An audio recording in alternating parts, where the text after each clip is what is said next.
Most people see linen and think of expensive summer clothes. But medieval people saw something else entirely: survival. This one fabric kept them warm in winter, cool in summer, and protected them from infections in a world where a tiny cut could kill you. That knowledge sustained civilizations for thousands of years. And in just generations, we almost completely forgot it. Today, we're rediscovering why medieval linen worked so well and why most of our modern fabrics don't. Our story starts in the mid-1300s, during the Black Death. Doctors treating the sick noticed something strange. Wounds wrapped in linen dressing stayed cleaner. Wounds wrapped in wool often became infected and deadly.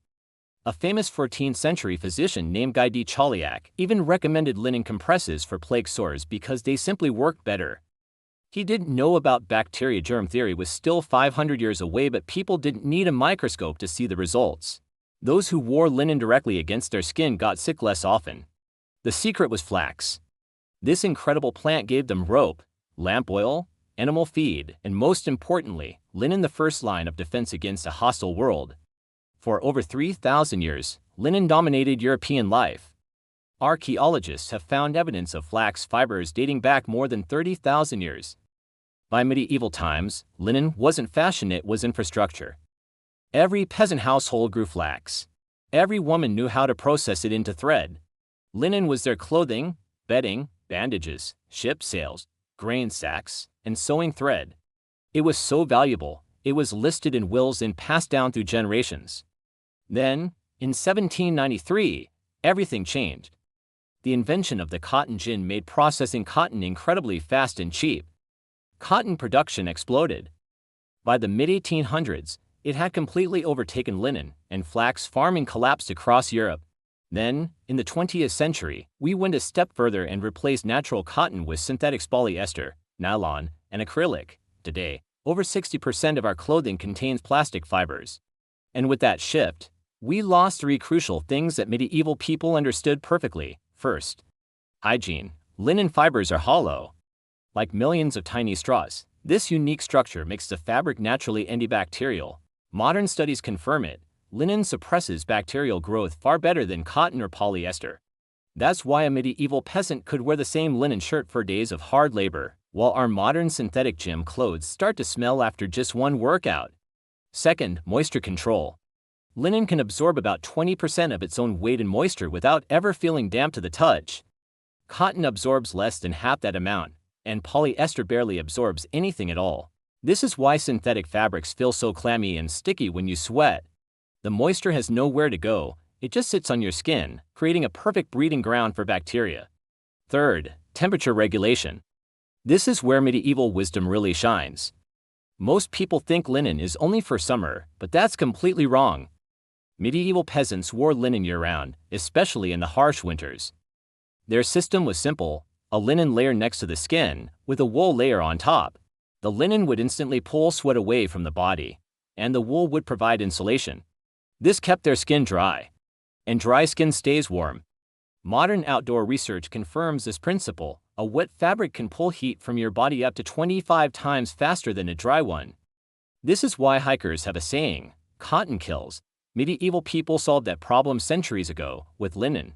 This simple two-layer system kept soldiers fighting, farmers working, and sailors alive in the freezing conditions of the North Atlantic.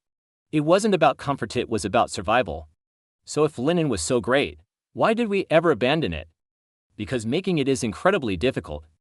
Flax had to be pulled from the ground by hand, soaked for weeks to rot away the woody parts of the stalk, then dried, beaten with mallets, combed through sharp tines, spun into thread, and finally woven on a loom. A skilled spinner could produce just enough thread for about 1 square foot of fabric in a full day's work. Now compare that to polyester plastic pellets melted down and extruded into fibers at thousands of meters per hour. Efficiency skyrocketed, but quality collapsed. Medieval linen lasted for decades. There are museum pieces from the 1200s that are still intact today. Modern clothes, on the other hand, are often designed to fail.